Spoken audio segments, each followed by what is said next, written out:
Ladies and gentlemen of the internet, good morning, good afternoon, and good evening wherever you are in the world. My name is Virginie Vitcz, and I launched this series of interviews called Femmes Mythiques last year.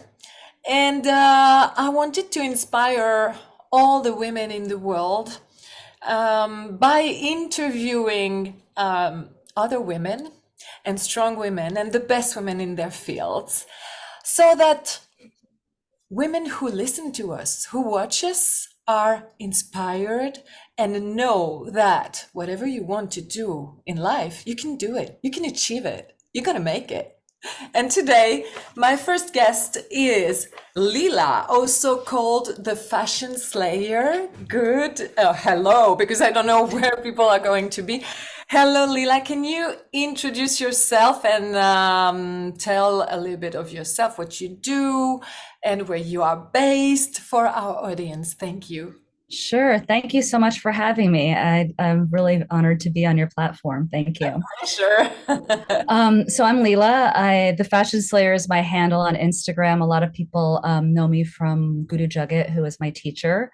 I'm a Kundalini yogi, mystic, and I've been in the fashion industry for, oh, I don't even want to say, because then I'll reveal my age. I'm just kidding, but a long time. And I have my own line now that's a spiritually charged lifestyle brand. That's where the majority of my focus is, where I create items that are mantra and Reiki infused with a sound current vibration. So it's like, what's going to set you apart from all of the noise that is in our space of commerce.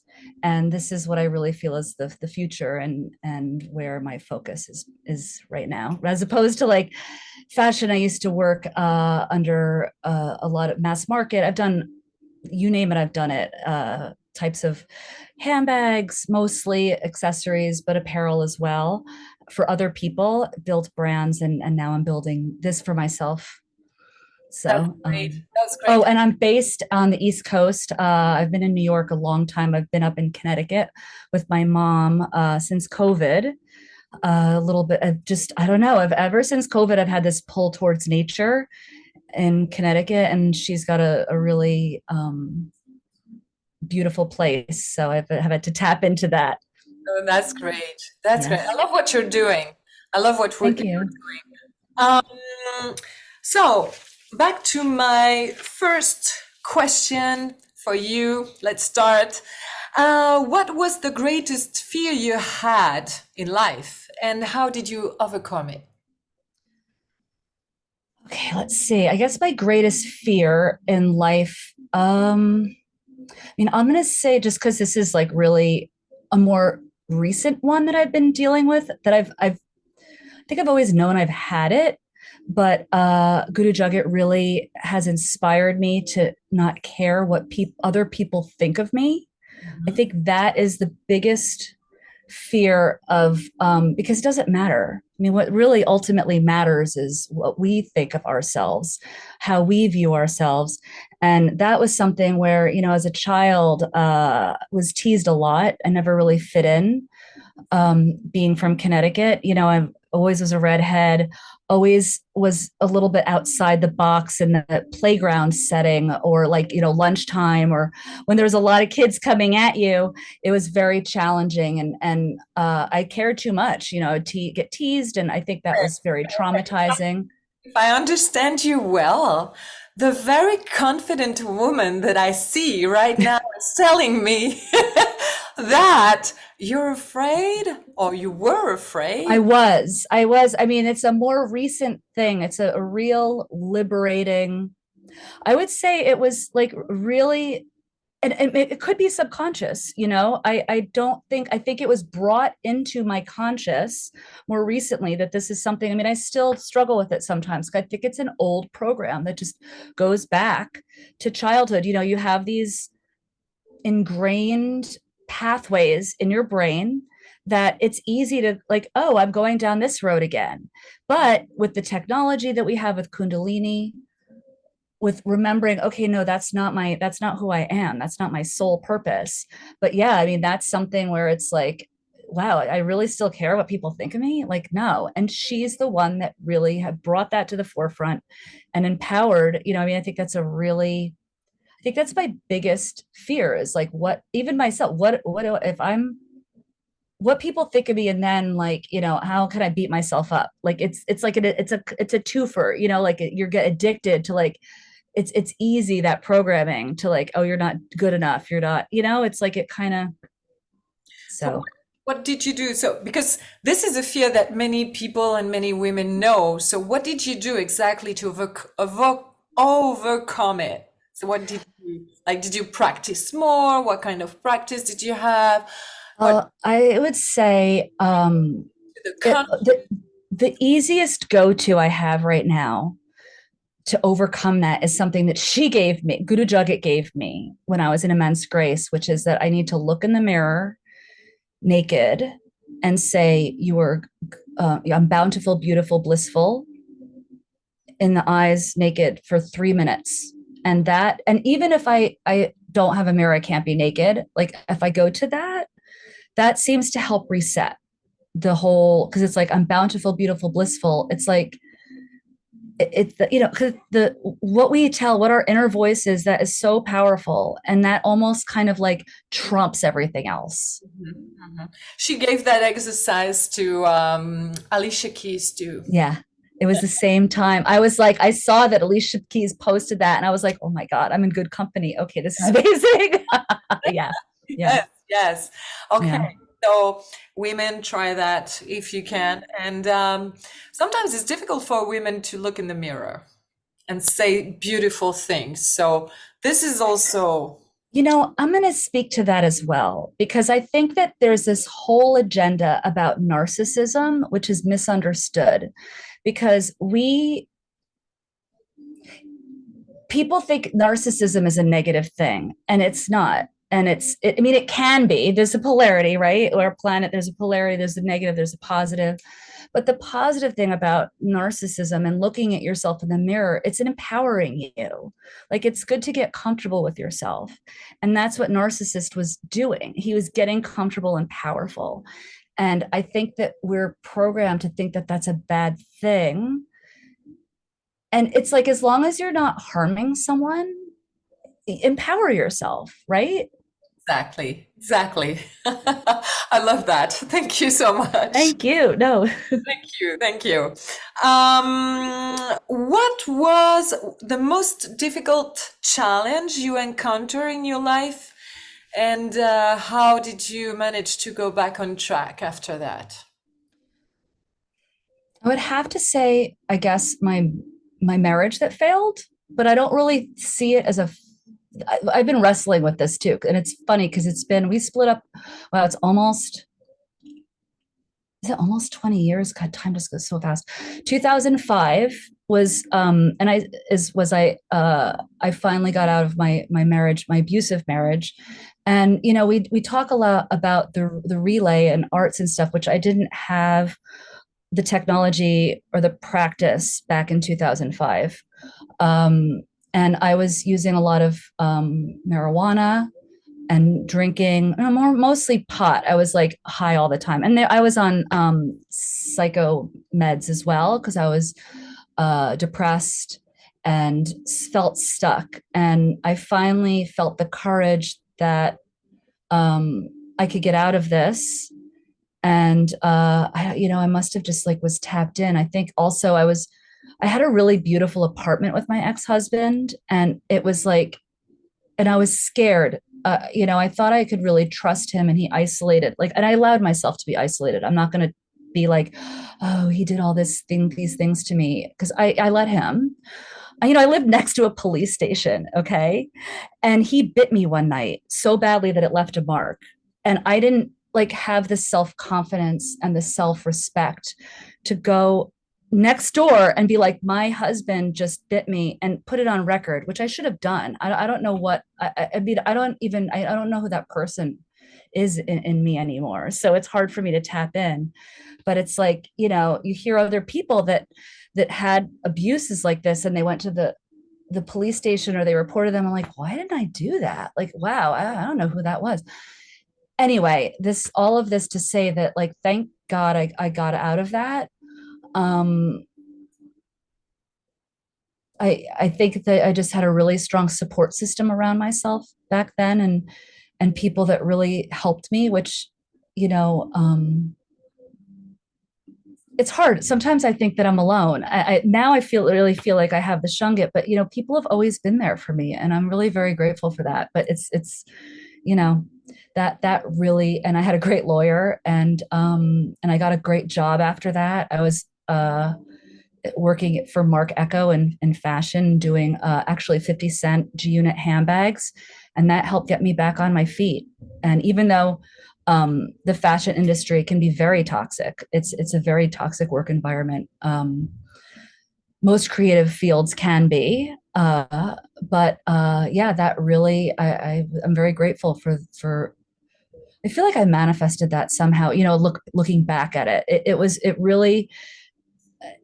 It's incredible how that kind of all it was very fast trajectory. Once I got out and like I knew I was going to get out and shifted, I totally, now looking back on it, jumped timelines.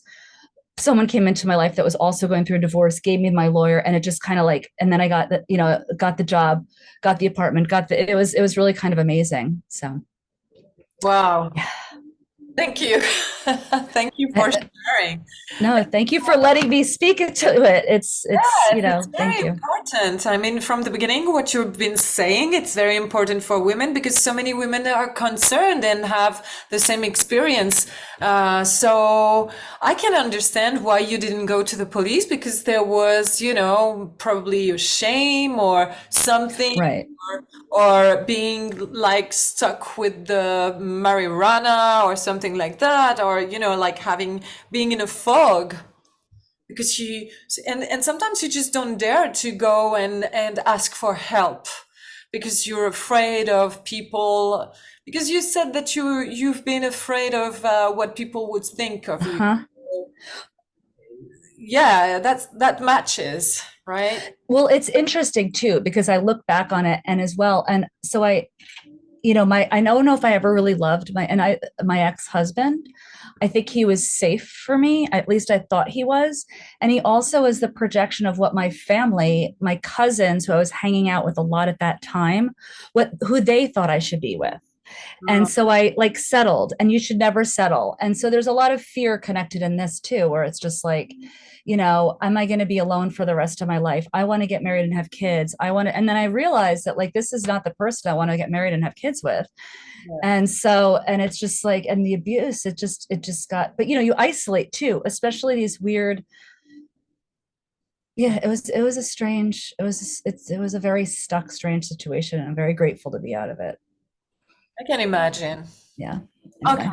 Anyway. Uh, so, next question. What would you say today to your younger self? Well, I to speak, it will stay on the same path where it's like, especially in my 20s.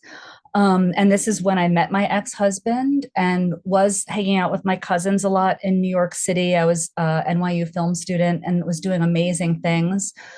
That was such a great time in my life and experience. And you know, I was always afraid to like go to like LA. I don't know why. It's like this is where there was a projection of like I hate LA, which was stupid because that was a projection from my parents. And they don't like LA, whatever, you know. And it's like for some reason I thought that too, but I was always drawn there. And it turns out that like my sun line goes like right through LA, which is like crazy. I don't know if you just for yeah, for this audience, if they don't know it, what is it? Astrocartography. I'm probably saying it wrong. Astrocartography, yeah. Yeah. So what's amazing, it's like your sun line is all about being seen, right? And it's like, oh, and like this fame. I mean, it could be positive and negative too. I mean, who knows? I could have gotten there and got my ass kicked. But it's funny because whenever I go to LA, I get like people come up to me random, especially in the supermarket, especially dudes are like, who are you? And I'm just like, I'm just trying to shop here. It's like so funny. It's like it's a fun experience. It's fun. So, but I feel like that was maybe a bit of a missed opportunity or a missed timeline, let's say, where here I was in the film industry, I was doing really well. I was winning cinematography awards at NYU, which is like unheard of for a woman in the 90s. And I should have moved to LA maybe instead of getting married to my abusive ex-husband, So, I mean, I don't know. It's fine. I have to be fine with it. I don't like to say that we have regrets. I would have been interesting to see what happened if that was a different reality. But yeah, I would have told my younger self to like, don't settle. Let's say that. Don't settle and don't and maybe really tap in. I would have, it's funny too, because I was doing back then, I was doing I don't know if you've heard of Gurdjieff, No. it's I think other people pronounce it a little differently. He was a mystic. I believe he was Russian. My parents were into that. Um, and he has similar philosophies to Kundalini, like all of these different spiritual practices. There's a backbone that runs through the teachings, and he would do different meditations and sittings and stuff. And I don't know, it didn't sit with me, but I was doing meditation back then. And I think maybe because there wasn't a physical aspect to it, it was all very, very mental, and with Kundalini, we have all, and there wasn't a lot of breath work in it, and there wasn't mantra.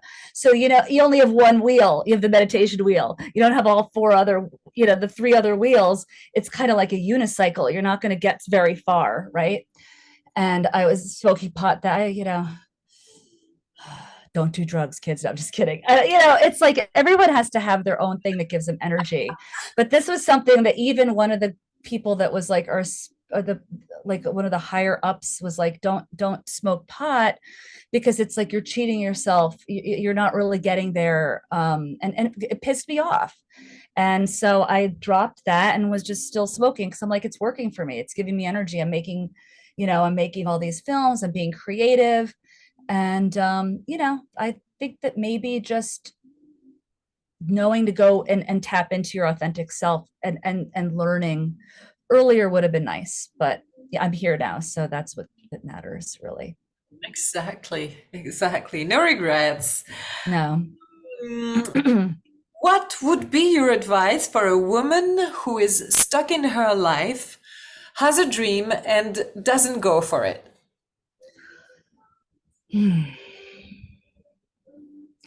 I'm going to speak to one of the sutras, and this is what I've been telling myself recently, because I feel like I'm a little bit stuck. Is that, what is it? When the pressure's on, you have to start. I'm probably butchering it. Just start. Like yeah, because it's like it just, and it's like it's little by little. You can't expect everything. We get impatient. I mean, I get it. Like I can't even get through a YouTube video that's 8 minutes sometimes, which is ridiculous, because it's like we've been conditioned now with social media. I want things like instant. Yeah. So it's like, I think that just depositing, and it's like that, it's like the what is it, that Capricorn energy, the goat. You just have to take step by step by step and just climb the mountain. Mhm. Okay, good. Good advice. What big problem did you encounter in your career that a man won't? I would say especially oh, I got a good one. Okay, so in fashion, especially where I used to work, there was we my last job, especially last few jobs, where it's like it was all women, except for if one occasionally you would find a man who, and usually they were gay. It's good. You have some testosterone in the room, it helps, like, but the estrogen, like, this is a thing where, again, I'm going to speak to Guru Jugget, where like she would make it, there's a weird subconscious thing that goes on with women where they get competitive with each other when they're not aligned, when with the nervous system, it's not working. And I wish I had this technology when I was working in the industry, because I feel like maybe I wouldn't have like popped off so much to people that I shouldn't have popped off, because it's like you get a lot of pressure. And I used to be the head designer, um, working and with women, and the sales and the production and my boss would all be pulling at me, and I'd be drawn and quartered. Like, I want it for when we would do, like, let's say market week, we need the line sheets, which is like the catalog you give to the buyers. We need the showroom set up, which that's another. And everyone always loved the way I did the showroom, and it's like with sales, and then we need this, we need that, and it's just like I can't do everything. And then I'll say to my boss, okay, what's the priority, what you need me to do? And then you tell sales and they get pissed off at you, and it's just like, it's, and then they'll throw you under the bus. Oh, Leila's not being a team player. I'm like, yeah, but you want me to do everything. You can do this, you're sales, like, you need to know how to set up the showroom, just like stupid shit. So, and then they'll be like all sweet and nice to you, but then fake stabbing you behind the back. And it's like, look, if you have a problem with me, just say it. Like, I can take it. But, women like to play games, and it's just a strange industry. But like, if it's a dude, even if they're gay, they're like, I don't know, oh, it's so good to have a guy here. And it's like this weird battle of the sexes. So there was that. Yeah, I don't know. And I think also, like, I'm trying to remember, because I did have another job that had a little bit more men. God, it was a different time then too. I mean, I don't know. I would get a lot of, like, when we were talking about being sexy earlier, where, like, like, you get hit on, when even like the HR where I worked at one place, HR was hitting on me, and I was like, you should know better. What are you doing? Like, you're hitting on me and you're telling me what the CFO just said about, like, something. I'm like, aren't you head of HR? What are you doing? And he was like, oh, and like, just like, but a guy would never have to deal with that. I mean, I thought it was funny. I thought it was really funny. I didn't take offense to it. It's just like so stupid. Like, how could you feel? It was just like so dumb. What was funny Anyway, is that you yeah. told him. Huh? What was funny is that you told him, what are you doing? Like, Well, I mean, granted, I was like, I at that time I would get a lot of migraines, and I was always sucking on lollipops. And I got, look, that's a little suggestive, but it was like, and they were like, hey, Leila, the way you suck that lollipop, and I was like, no. That's probably, I'm like, okay, but you of all people should not be, you should be saying, like, maybe you should think about sucking that lollipop a little bit, not like, I don't know. It was just like, it was so, it was not the best way to tell me, because it was like very sexualized. And I'm like, I'm just trying to keep from getting a mic attention mic, like the TMJ, because it keeps you from like clenching, and I'm just like, yeah, it was funny. So anyway, but there's that. Let's that's funny. What are you most proud about? I would say that I'm probably most proud that I taught myself Illustrator and Photoshop back in the 90s. My degree is in film and TV production, and I was doing really well on that, but I didn't feel like I was getting the creative avenue quickly enough. Like, that's why I got into fashion, and I got obsessed with Illustrator and Photoshop back in the day. I've always loved technology, always. I've always been on Apple. I was very great, but my dad, I was blessed that my dad was also my grandfather. Like, there always were into technology. And so I got obsessed with that. I learned Illustrator and Photoshop, and I landed a career through that. And I loved, that fashion is like, it's not something that, I don't know. It's funny how it never really, I mean, it's always been kind of around. I used to get teased by it when I was a kid, because I'd always be very fashionable, which I think I also got from my mom. She was a New Yorker, and she was a stylist in the 60s. And but yeah, it's not like I didn't choose, like, I want to wear my red patent leather shoes, like, and then I would go to school and get like beat to hell for it. But and be like, my aura would just be like, be like all like big. But I have to say too that that's like something where kids, they see that aura. And maybe just to go back to this point, actually, it's good because I wanted to say this before, is like, as a child, you don't realize that like you might have this big aura, and then you worry about what people think of you, and they see it, and it's like it's that they want to shrink it down, right? Because it's like intimidating, and instead of like projecting and feeling it and like putting it out there. And so anyway, that's, I would say that the teaching that to myself, and then building a successful career at it, and because I had a lot of great experiences and bosses, and it was a good stepping stone. Like I have this one boss that he was my mentor, and we did high end stuff. He taught me everything. Like I got to meet Cher because of him. His name is Carlos Felci. He's pretty well known from the 80s. And he always assumed that I went to like went to Parsons. I'm like, I didn't go to Parsons. I'm self-taught. Like I don't, I'm sorry. I should know the history better. I apologize. But that I wouldn't have had that career and that those experiences if it wasn't for teaching myself through technology. It's like it was great.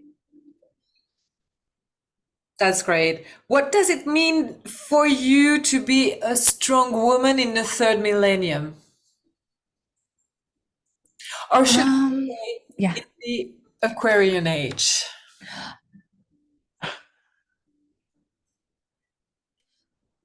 Um, well, I think it's important to have our voices heard, but I think it's also like there's a 5D femme consciousness, right? And I don't think it's just how to explain it, because I just keep deferring to Guru Jagat because it's like she's my teacher. It's just, and she's opened so many doorways that I'm like, oh my God, it always resonated with me.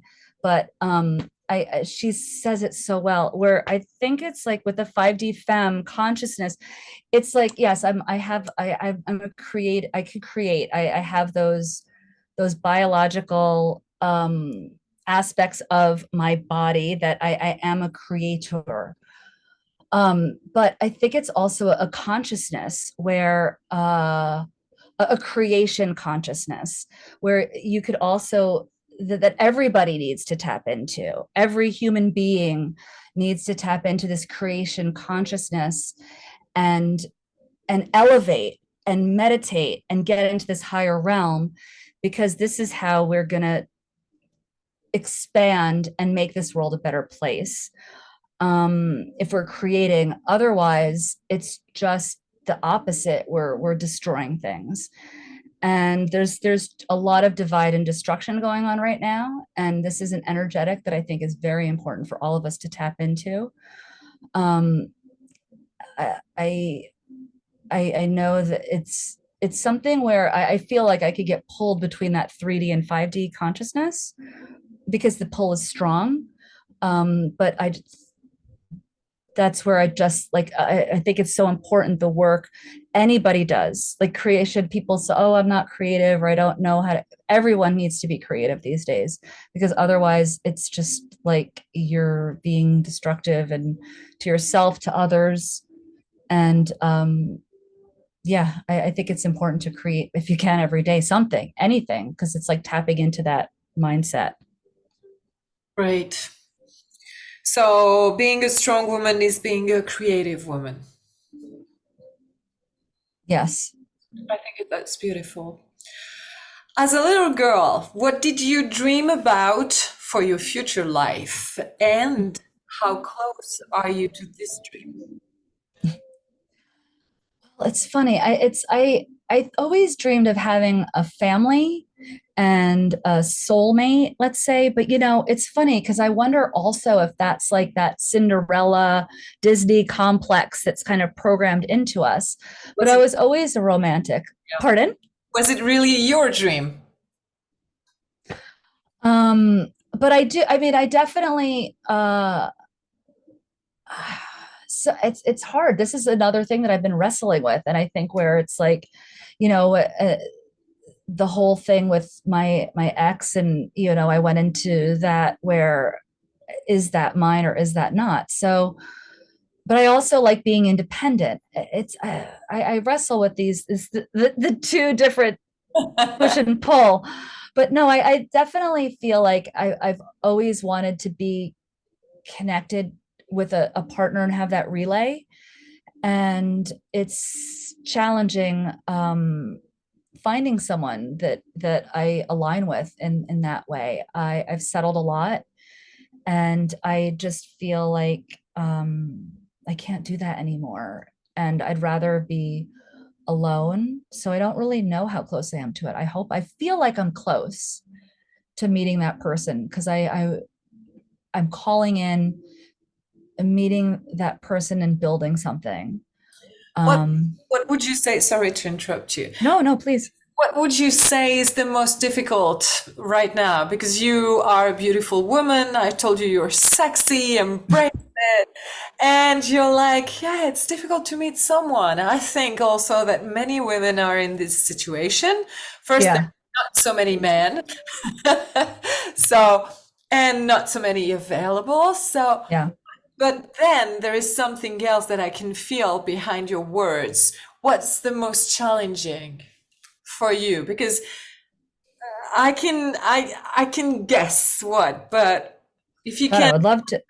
word, I'll tell you, it's I go on dates and I've met a couple of I was dating several. So it's tough to say. I feel like I keep choosing the wrong people. mm, And maybe I keep choosing the same kind of, like, the person looks different and I think they're different and then I realize that they're not. Pardon? I said this is shape shifting. It's always Yeah. different people, but always the same. Yeah. I don't know. It's like I've tried a lot of different, like, someone that you're not attracted to, someone that you are attracted to, someone that, But to isn't, but I also, like, I think, and I don't know, how do I say this? I think I've been dating below what I should be dating, what my caliber should be. I'm like dating down, let's say, because I'm like, who knows? Maybe this person, like, I'm not a snobby person. Like, I don't care if a person has a degree or not, right? And but you know what, that's gotten me into trouble, like, not to say, and I don't want to sound like, you know I hate the way that sounds, because it's like, but I've dated people that don't, like, have, like, they only have a high school degree or something, and it's just like the alignment is, I don't care, like, as long as a person yeah. isn't atheist, but they realize that there's things in life you can't see, is a little bit open-minded. And I just feel like that's, and then I don't know if I like, I'm trying to think, because, like, the last person that I dated, oh God, I ended up having to call the cops on them because they got obsessed, and it was like, and he ended up being like cuckoo for Cocoa Puffs. Like, he was crazy. He was like, I had to end up blocking him. And but again, it's like, I should have seen the freaking red flags. The guy was freaking nuts. Um, anyway, and then had just like a friends with benefits, let's say, and that ended up, because it's like, I still, I like to have sex, but it's like, then you're just like, no, it's like, you're not, I want something that's like from the heart. I want intimacy. And this kid, he was really sweet, but, like, his sound card was terrible, and he vaped all the time, and he was smoking pot, and he was drinking, and, I mean, and granted, he was a lot younger than me, so it's like, I am, and I was doing the same shit at his age, so I'm like, I can't judge. But, and he helped me move. He was I could count on him, sort of. I don't know, but it's like totally unavailable. And so, like, it's just like, I gotta stop. Since I haven't been seeing him, it's almost been a year. I've tried to go on dates, but it's just like, I don't know. I can't waste my time. There's more important things. So I'd rather just, like, focus on building my brand, healing, because that's been taking a lot of my energy. Um, yeah, but I don't, if you have any ideas, I am open to hear them. Like, what is, I don't know. It's like, Well, I think that most of the time, Yuki Bhajan talked about it. He talked about men being able to handle the voltage of a woman. And from what I see, you have a high voltage. So Yeah. if you take men who are not equipped, you know, for 220 volts and they are equipped for 120, of course it cannot work, right? Yeah. Oh, well, I'll tell you too. With the last guy, I found it was really interesting because he was young and he was in his mid 30s, let's say, right? And I'm what, 50? I'm going to be 53 this month. And like you would think, I mean, I was dating younger because it's like, okay, this guy can, keep it up, whatever. couldn't couldn't come. I mean, this is a problem with men with and it's like because he was addicted to porn and he was addicted to like it was porn, it's like intimacy problems. And I'm just like and I think I said something about like and because and I started to look back, there's a lot of guys that have had this issue and I'm like, I know it's not me. I'm like, I'm sorry, I don't think it's because it's and it tracks the guys that I would talk to, and I didn't care. I'm like, I don't care about if you're watching porn. I didn't take it personally. I have enough confidence, but now I do. I think porn is evil shit, and it's like because it's keeping it's like another matrix.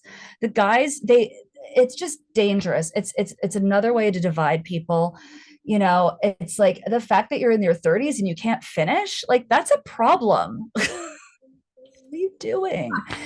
And so I said that. And I think that, like, I said, oh, yeah, I was dating this guy and he couldn't finish. And, because I think he was with porn. And I think, I don't know if consciously or subconsciously, but that probably really, and then he was like, I think it really scared him. And I didn't mean to, like, and it's like, I really have to be careful because that's on me.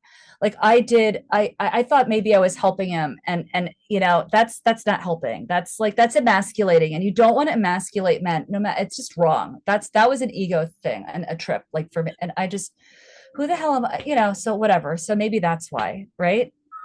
Just trust your innocence. Just trust your innocence. This is something that I heard Guru Jagat say to a woman. We were doing a Zoom call, and the lady had, I don't remember what issue with a man. And also she was like, I made a mistake. I shouldn't have done it, blah, blah, blah. And Guru Jagat said, trust your innocence. You didn't know. You didn't know. Just your innocence. And also, as you're doing your practice is important, your spiritual practice as a yogi of Kundalini yoga, mantra and meditations, etc. So of course that if you're dating someone who is, I don't know, using alcohol or drugs, etc., it's gonna be a challenge for them. Yeah. Yeah. I don't, yeah, I guess so. You're just there. It's tough. There's a lot of people that are using, that's why I'm just like, oh, except for Gen Z, but I think that's going a little bit too, like, I gotta stop it. Like, I don't know. Because Gen Z actually, it's interesting. That's an interesting generation because well, you know what? No, that's not true. They're high and they're cracked out on like TikTok and social, and because that's something recently I've been pulled into, which has been a very, very strong pull. And it's tough. It's really interesting. And it's like that matrix it's another dopamine hit and it's another pull. So yeah, but I'm joking. Sort of. I have a crush on a hot 25-year-old, but it's a crush. I know better.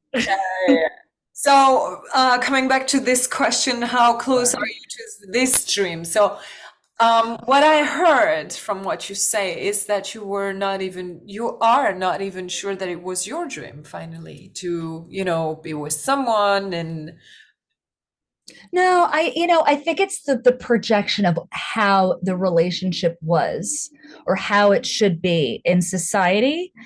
And because you have this image of that it's like, oh, your prince that's gonna come and sweep you off your feet. I want relationships where I have friends that have like an amazing relay, and they build things together. And I really do want that. Like I would love to have a relationship where I can build a community and uh and a container of like it's kind of has a tree that has all these things like off of it, where it's like, you have a community, and then you have like the my line, and then maybe they have something too, and it's like all kind of working together. Like I love that whole idea of like having a relationship where you're helping each other. I know it kind of goes against the whole giver taker or giver, which the relay, which you need to have that someone's the giver and someone's the receiver. um but I like the whole idea of because I've seen it work. I have friends that have built businesses together, and they just have a great relationship. I mean, I'm sure they have struggles and stuff, but yeah, I would really like to have that sort of, rather than like the Disney thing that I grew up with. So it's like it's the same kind of idea, but like in a realistic growth potential spiritual type of way. And how close am I? I think your I feel message it. has been launched right now. So if a man is listening to that, he, Hit me up on Instagram, the Fashion Slayer or Night God of Sky, either or. Yes, please. I'll slide into my DMs. exactly. Exactly. Um, who inspired you the most when you were younger? I would say my aunt Alexis, who she actually lived in LA. She was my dad's sister and had an amazing. She's very sparkly and oh, darling, sweetie, darling, and very like she was just magical, and she was very beautiful and very she had four husbands.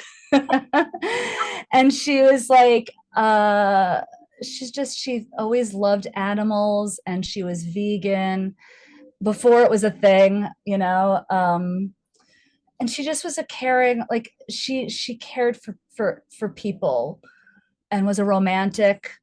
So actually it's funny because like I look at myself and I kind of look like her now in this, and we were very, her service was last year. No, it was 2 years ago. We put her in the family, um, we put her away in January last year. But so 2 years ago, there was her service out in LA, and her accountant was like, God, I can't. The double, it's taking double takes. He was like, I just can't, And so, yeah, I would say my aunt Alexis was really, because she was just so like beautiful inside and out. Good, good. Um, you probably look like her more than you think, I think. What would you say to a woman who thinks she's too young or too old to create her dream life? Oh, that age doesn't matter. Its age is a social construct, Uh-huh. Uh-huh. just like time. I mean, just start, just do it. Yeah. Your age? Especially women. I mean, we get the whole, it's tough. And if you're thinking of having a kid and you could put it on hold, don't, Don't. Yeah. don't. Yeah. And Good. do it all. You can do it all. If you want to have the career and the child, just do both because you can do it. Yeah, of Yeah. course. Of Yeah. course. Women can do anything. It's They can. They're just all we're all superheroes. We really are. yes, we are 16 times more than men. It's a lecture from Yogi Bhajan. 60 Yeah. times more. Well, we're coming to the end of this interview. So going back to you, what are your next project? Well, I'm working on my spring launch, which is going to be different capsule collections. I'm doing a whole yoga is my medicine. Here, I have one of my first samples. Oh Seen yeah, here first. See breath of fire, breath oh, of fire. So it's like, and they're going to be like, so yoga is my medicine, and different. It's going to be different uh, pills because with because I tell you, like this is the healing, the prana or the meditation or the gong and like mantra. So that's one collection. I'm also working on, I'll show you, this is the first, these wow. altars. They're going to be like one of a kind hand. Let's see. So Wow. this is my Guru Jagat altar that I've been, can Oh, you see? I love And it. it has like, you could put like a little incense. So it's like a little travel altar. This one has some holy water from the Golden Temple. Yeah, So there's that, like, and so I'm going to do different themed travel altars that you can take with you, which is like, that's a fun project that I'm really excited about. yes. People have been saying they want me to do tantric necklaces. So I mean, I've been teaching, or I taught a workshop at Rama, that was so amazing. I love that. Um, but so I'm going to do a couple of different tantric necklace, one of a kind pieces, and try launching those. So just that's what I've been working on building for a spring launch. That's great. And how can people find you and find, your website? Give us everything, the details. Sure. It's Night, NIGHT, God of Sky, .com, or Night God of Sky on Instagram is my line. It's based on my name. My maiden name is Godofsky, which is like, and Leila is night in, I think, Arabic maybe. So it's like Night God of Sky. Godofsky was my maiden name. And I used to actually sign my film projects with that. So I've turned it into this whole spiritual line. And yeah, so that's where all of those items are. And yeah. Well, great. Thank you so much. I loved this interview. Oh, thank you. I Thank you so really much. loved having you with me and with us and sharing so authentically yourself and your story. Thank you so much. And I hope to see you in person soon. Yes, thank you so much. It's been such an honor, and your questions are really great and inspiring. Thank you. I really appreciate you having me. Thank you. Okay, so see you guys for another interview in a few weeks, and thank you so much. See you. Bye bye. Much love to all of you, and to you, Leila. Thank you. Thank you.